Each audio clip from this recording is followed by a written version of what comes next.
रामचरितमानस के बालकांड में 7 श्लोकों में श्री तुलसीदास जी महाराज मंगलाचरण करते हैं।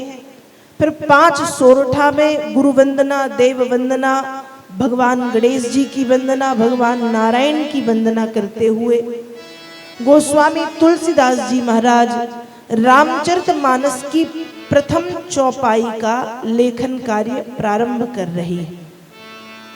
पहली चौपाई लिखते हैं और पहली चौपाई में गोस्वामी तुलसीदास जी महाराज वंदना करते हैं गुरुदेव भगवान की, गुरु जी की वंदना।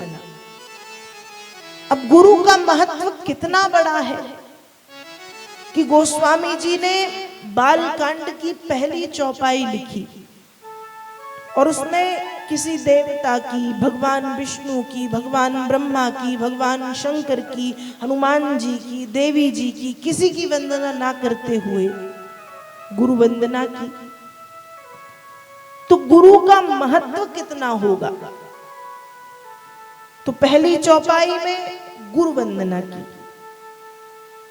आप सब भी मेरे साथ मानस के बालकांड की पहली प्रथम चौपाई को मेरे साथ गाएंगे। सभी बोलेंगे, वाणी का सहयोग, ताली की सेवा प्रदान करते हुए भाव से। वंदऊ गुरु पद पदुम परागा, वंदऊ गुरु, गाइए। परागा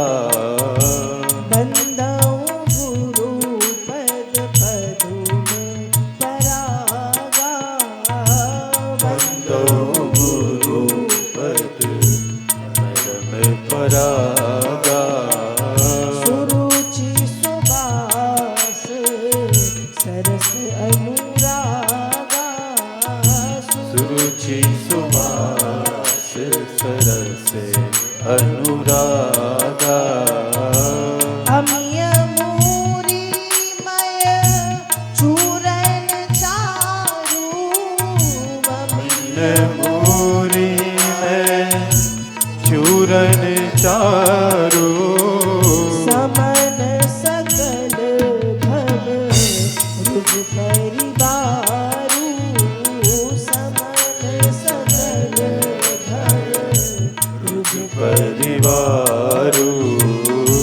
वंदऊ गुरु पद पदुम परागा, वंदऊ गुरु पद परागा। श्री गोस्वामी तुलसीदास जी महाराज ने बालकांड के प्रथम चौपाई में गुरुदेव भगवान की वंदना की। बंदो गुरुपद पदुम परागा, सुरुचि सुबास सरस अनुरागा, अमिय मूरी मय चूरन चारू, समन सकल भव रुज परिवार। गुरु वंदना की है। ध्यान रखिएगा, व्यक्ति के जीवन में गुरु का होना बहुत जरूरी है। गुरु बनाना चाहिए, लेकिन एक बात और ध्यान रखिएगा, गुरु एक होना चाहिए। कितने होना चाहिए? जोर से बोलो, एक। आज हम एक नई परंपरा देख रहे हैं, हम सब, कि हमने जिसका नाम ज्यादा सुना, जिसको टीवी में ज्यादा देखा, जिसके पंडाल में या जिसके आश्रम में भीड़ भाड़ ज्यादा देखी, जिसके कपड़े कुछ ज्यादा रंग बिरंगे देखे, जिसके पीछे गाड़ियों का समूह ज्यादा देखा, हम उसको गुरु बना लेते हैं। बनाते हैं? अरे वो किसी की गाड़ियां, किसी के आश्रम, किसी के साथ भीड़ ज्यादा है, ये सब देख के गुरु नहीं बनाना चाहिए। क्योंकि फिर तो इसी देश में ऐसे ऐसे संत हुए हैं कि लोग जिन्हें भगवान मानते थे, जिनके साथ हजारों गाड़ियां चलती थी, जिनके साथ लाखों भीड़ चलती थी, और आज वो कहीं और हैं। कहीं और का मतलब स्पष्ट रूप से मैं ना बोलूं तो ज्यादा अच्छा है, आप समझ जाइए। तो किसी की वेशभूषा, किसी के रंगीन कपड़े, किसी के गाड़ियों का झुंड और किसी के साथ भीड़ का झमेला देख के गुरु नहीं बनाते। गुरु कैसे बनाते हैं? गुरु स्वभाव देख के, गुरु सरलता देख के, गुरु विनम्रता देख के बनाया जाता है। गुरु ज्ञान देख के बनाया जाता है कि ज्ञान कितना है, सरलता कितनी है, करुणा कितनी है, सहजता कितनी है, सत्य मार्ग पर चलने की निष्ठा कितनी है, वो देख के गुरु बनाते हैं। तो आज की परंपरा ये है कि हमने पहले किसी को गुरु बनाया है, लेकिन हमने देखा टीवी में एक संत जी बड़े आ रहे हैं, हमने देखा कि किसी का नाम बड़ा है, किसी के साथ भीड़ बड़ी जुड़ती है, तो हमने अपने गुरुदेव को छोड़ के उनको गुरु बना लिया। थोड़े दिन के बाद हमको पता चला अरे इनसे भी बड़े एक गुरु जी हैं, वो तो विदेश में भी जाते हैं, विदेश में भी उनके आश्रम है, अंग्रेज भी उनके भक्त हैं, तो फिर उनको छोड़ के उनको गुरु बना लिया। फिर देखा कि अरे उनसे भी बड़े एक गुरु जी हैं, जो और बड़े हैं, जो भारत में रहते ही नहीं, जो केवल विदेश में रहते हैं, कभी कभी भारत आते हैं, जिनके हजारों आश्रम हैं, जिनके पास सैकड़ों गाड़ियां हैं, जिनके बहुत बड़े बड़े आश्रम हैं, हमने फिर उनको गुरु बना लिया। ध्यान रखिएगा, गुरु एक बनाना चाहिए, गुरु बदलना नहीं चाहिए, और अपने गुरु को ही सर्वश्रेष्ठ मानना चाहिए। गुरु की निंदा न करनी चाहिए, ना सुननी चाहिए। जहां पर गुरु की निंदा हो रही हो, उस स्थान का तुरंत त्याग कर देना चाहिए। अब आप कहोगे कि गुरु एक होना चाहिए, फिर भगवान दत्तात्रेय ने 24 गुरु क्यों बनाए? भागवत में भगवान दत्तात्रेय की कथा आती है, जिनके 24 गुरु थे। तो ध्यान रखिएगा, ज्ञान देने वाले गुरु अनेक हो सकते हैं। दत्तात्रेय भगवान के 24 गुरु थे, तो उन्होंने उन गुरुओं से कुछ शिक्षा ली, कुछ सीखा। ज्ञान देने वाले गुरु अनेक हो सकते हैं। जैसे जब हम स्कूल में पढ़ते हैं तो पहली कक्षा में कोई और पढ़ाता है, दूसरी कक्षा में कोई और, तीसरी कक्षा में कोई और, 12वीं कक्षा तक पहुंचते पहुंचते 12 गुरु बदल जाते हैं। कॉलेज क्रॉस किया तो पता नहीं कितने लोग पढ़ा चुके होते। तो ज्ञान देने वाले गुरु अनेक हो सकते हैं, लेकिन गुरु मंत्र देने वाले गुरु, दीक्षा देने वाले गुरु एक ही होते हैं और एक ही होना चाहिए। गुरु बार बार बदलना नहीं चाहिए। जो शिष्य अपने गुरु का त्याग करता है, वो शिष्य दरिद्री हो जाता है। जो गुरु अपने शिष्य का त्याग करता है, दोनों स्थिति में शिष्य ही दरिद्री होता है। चाहे गुरु शिष्य का त्याग करे और चाहे शिष्य गुरु का त्याग करे, दोनों स्थिति में शिष्य ही दरिद्री होता है, क्योंकि गुरु की महिमा तो अपार है। गुरु के लिए तो कहा गया है, गुरु ब्रह्मा गुरु विष्णु गुरुदेवो महेश्वरा, गुरु साक्षात परब्रह्मो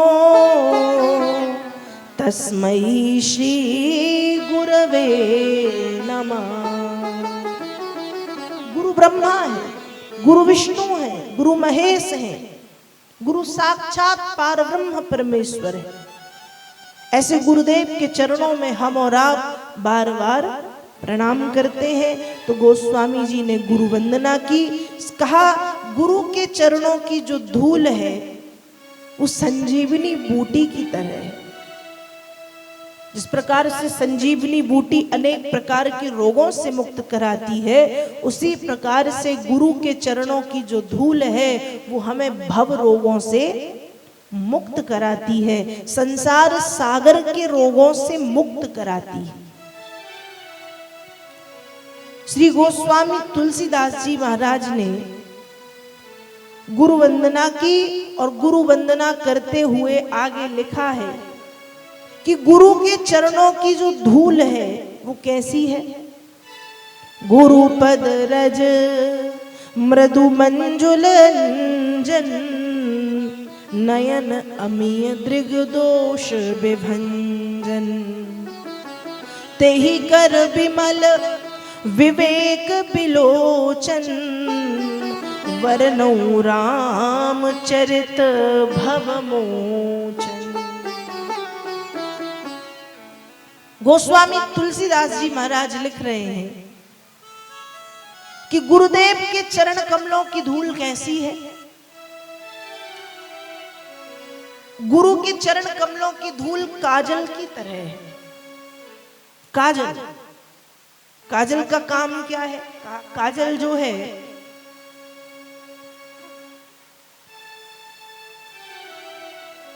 हमारे नेत्रों के विकार दूर करता है।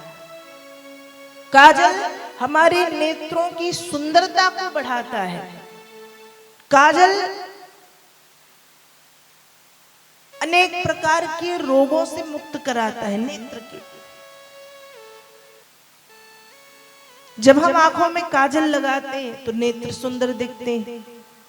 जिस प्रकार से आंखों में काजल लगाने से नेत्र सुंदर दिखते हैं, उसी प्रकार से यदि गुरुदेव के चरण कमलों की धूल को आंखों में काजल की तरह लगाया जाए तो केवल नेत्र नहीं, हमारा व्यक्तित्व सुंदर दिखने लगता है।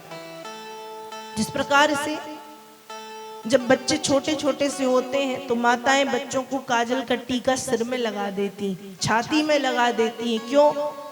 कि हमारे बच्चे को किसी की नजर ना लगे।